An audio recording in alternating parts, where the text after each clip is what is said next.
A'udzubillahi Bismillahirrahmanirrahim. Kita masuk ke surah Al-Fil ya. Bismillahirrahmanirrahim. Alam taro kaifa fa'ala rabbuka bi ashabil fil. Alam yaj'al kaydahum fi tadlil. Wa arsala 'alaihim tayran ababil. Tarmihim bihijaratin min sijil. Faja'alahum ka'asfin ma'kul. 5 ayatnya yang pendek.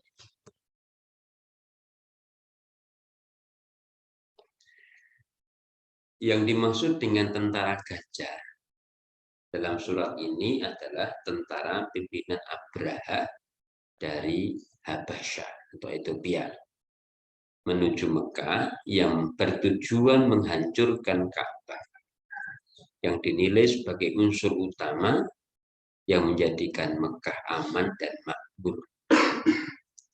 Peristiwa itu sangat populer di kalangan orang Arab yang terjadi menjelang datangnya Islam. Sehingga tahun itu diabadikan bagi perhitungan tahun mereka di tahun gajah, Amul Fil. Peristiwa ini juga terkenal di kalangan umat Islam karena bersamaan dengan tahun kelahiran Muhammad Rasulullah SAW. Kita baca penjelasan dulu. Alam taro kaifa fa'ala rabbuka bi ashabil fil, bi ashabil fil. Tidakkah kau tahu bagaimana Tuhanmu berbuat terhadap tentara gajah? Alam yaj'al kaidahum fi tadlil. Bukankah Tuhanmu telah menjadikan mereka sia-sia? Wa arsala 'alaihim tayran ababil. Ia telah mengirimkan kawanan burung ababil kepada mereka. Tarmihim bihijaratin min sijil. Yang melempar kepada mereka batu-batu tanah liat yang dibakar panas. Faja'alahum ka'asfim ma'kul. Lalu menjadikan mereka dedaunan yang lumat di serangga. Seperti dedaunan yang lumat di serangga. Ini peristiwa berarti merekam, ayat ini atau surat ini merekam peristiwa. Jadi tipologi ayat itu kan ada yang prediktif, ada yang historis, ya, ada yang mengajak berpikir tentang tempat ilmunya, fenomena alam. Nah, ini merekam peristiwa karena ini terjadi ketika Rasulullah belum lahir. Kan? Berarti ayat ini kita bisa angen-angen gitu, bisa renungkan ini sebagai bentuk informasi dari Allah kepada Rasulullah bahwa dulu terjadi peristiwa gajah pada masa ketika kelahiran Nabi. Ini sekaligus juga menguatkan dakwah. Jadi jangan khawatir dengan pasukan yang besar. Bahasanya kira-kira begitu kan. Allah siap membantu dari berbagai sudut, berbagai sisi. Dari sisi ceritanya kalau kita lihat, itu kan kakeknya sendiri, kakeknya Rasulullah, yang waktu itu sebagai pembesar kaum Quraisy, dan kaum Quraisy dalam sejarah Ka'bah kan kita kenal yang waktu itu bertanggung jawab terhadap keamanan Ka'bah. Kakeknya sendiri Abdul Muthalib yang bertugas kalau ada jamaah haji yang datang untuk menyediakan air, kan, ya, sikoya, bagian sikoya. Kan. Nah, ketika pasukan gajah itu mereka sudah bersiap-siap, Abdul Muthalib sebenarnya strateginya itu daripada melawan. Kalau melawan itu justru karena sudah tahu bahwa tujuan mereka itu tidak untuk berperang. Tujuan pasukan gajah ke ke Mekah itu bukan untuk berperang memerangi penduduk Mekah, tetapi tujuan utamanya adalah menghancurkan Ka'bah.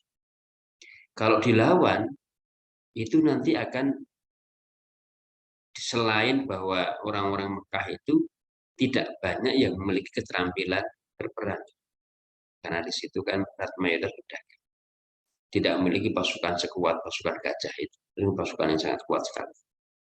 Makanya kemudian strateginya para penduduk Mekah disuruh menyingkir semua ke pinggir-pinggir ketika terjadi pasukan gajah datang itu.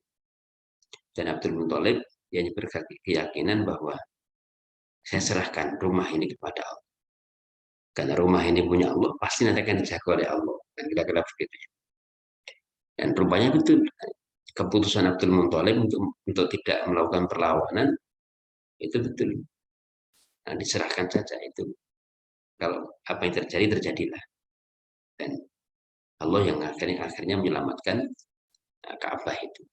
Oke, kita baca penjelasan beliau. Surat ini mengingatkan penduduk Makkah tentang peristiwa yang sangat langka. Ialah datangnya tentara gajah dari Habasyah yang bertujuan menghancurkan Ka'bah, agar perhatian suku-suku di Jazirah Arab beralih kepada mereka. Abdul Muthalib, kakek Nabi Muhammad, adalah kepala suku Quraisy yang bertugas menyantuni para peziarah Ka'bah dan memelihara kebersihan. Setelah mendengar rencana jahat itu, Abdul Muthalib mengumpulkan para pemuka di Mekah untuk berdoa kepada Allah, memohon perlindungan dari maksud jahat Raja Habasyah. Dan doa mereka dikabulkan seperti yang tersebut dalam surat itu. Meskipun peristiwa tersebut sudah berlalu, tetapi diungkap kembali untuk memberikan bukti kepada kaum kafir Mekah yang sebagiannya mengalami dan menjadi saksinya bahwa kehendak Allah tidak dapat dibendung dan tidak ada penghambat yang menghalangi. Melawan kehendaknya tidak akan berhasil. Jadi ini saat ayat ini turun, para pelaku sejarah itu masih ada. Orang-orang yang menyaksikan pasukan gajah yang datang ke situ, itu kan berarti masih ada. Karena ini kan, katakanlah, ayat ini turun, berarti kan sebelum Rasulullah hijrah, karena masih di Mekah tuh. Berarti usia Rasulullah masih 40-an, 40-an sekian. 40-an sekian, tokoh-tokoh pembesar-pembesar Quraisy yang senior-senior masih ada. Masih bisa hidup, masih banyak saksi sejarah yang bisa melihat kejadian. Nah, ini di satu sisi ketika ayat ini ditujukan kepada orang kafir, ini untuk memberikan penegasan bahwa dulu pernah terjadi peristiwa besar yang orang kafir nggak bisa bisa dibukakan kepada mata mereka bahwa kehendak Allah itu nggak bisa terbatasi. Di satu sisi kepada orang mukmin, ayat ini ketika diberikan pada orang mukmin itu menguatkan semangat dakwah. Jangan khawatir, jangan takut, kira-kira. Diawali dengan pertanyaan, tidakkah mereka saksikan sendiri lantaran. Lalu belajar dari kesaksian bahwa kekuatan tentara Habasyah yang demikian besar dan teratur tidak dapat membendung kehendak Allah yang Maha Kuasa. Kini kafir Mekah berusaha dengan gigih menentang kehendak Allah, menyampaikan agama tauhid melalui Rasul Muhammad. Mereka tidak akan menang, sebagaimana tentara gajah tidak menang dan hancur. Bandingkan kekuatan tentara gajah dengan penduduk Mekah yang menentang Muhammad. Kesatuan mereka menentang Nabi hanya demi kepentingan kaum elit yang terusik kemapanannya. Apalagi di antara mereka terdapat beberapa orang yang secara tersembunyi menerima dakwah Nabi. Ya, jadi kesan mana? Yang kedua, ayat kedua juga berbentuk pertanyaan sebagai tekanan tentang kelemahan manusia menghadapi ketentuan Allah.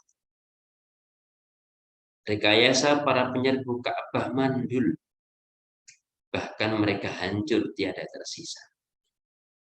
Kekalahan yang merobek keangkuhan dan harga diri. Rekayasanya keliru dan salah karena sengaja membenturkan keinginannya dengan kehendak Allah yang Maha Kuasa. Mereka menentang arus yang jauh lebih kuat dan sama sekali tidak sebanding. Apapun yang mereka usahakan hanya merugikan diri sendiri.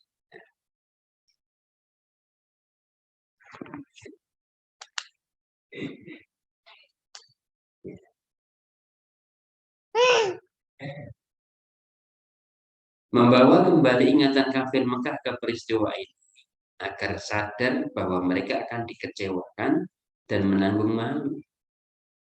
Dalam perlawanannya akan banyak korban harta dan nyawa seperti tentara gajah.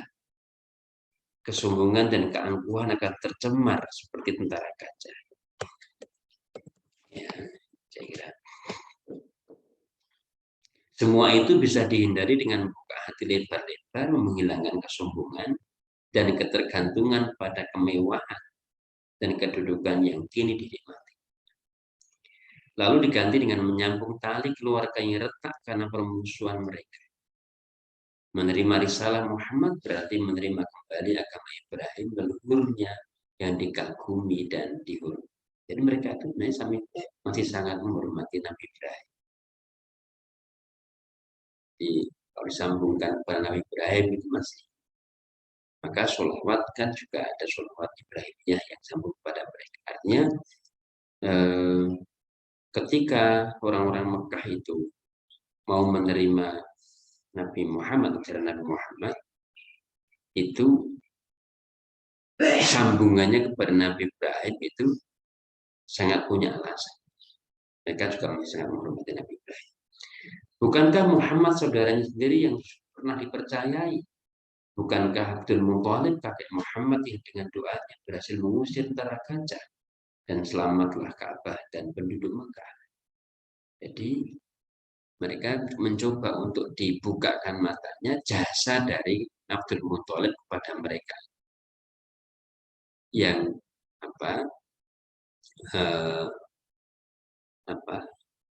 yang sebagai kepala suku itu bisa menyelamatkan mereka bahasanya dengan strateginya, sehingga jangan sampai menentang Muhammad. Nah, makanya ketika masih ada kakeknya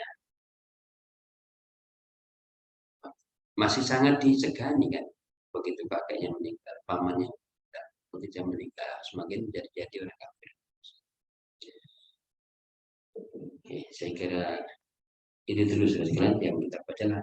Ya, berikutnya kita sambung lagi. Ya, kita cukupkan, kita akhiri bersama dengan salat. Alhamdulillahirabbil alamin. Subhanaka Allahumma wa bihamdika asyhadu an la ilaha illa anta. Baik. Assalamualaikum warahmatullahi wabarakatuh.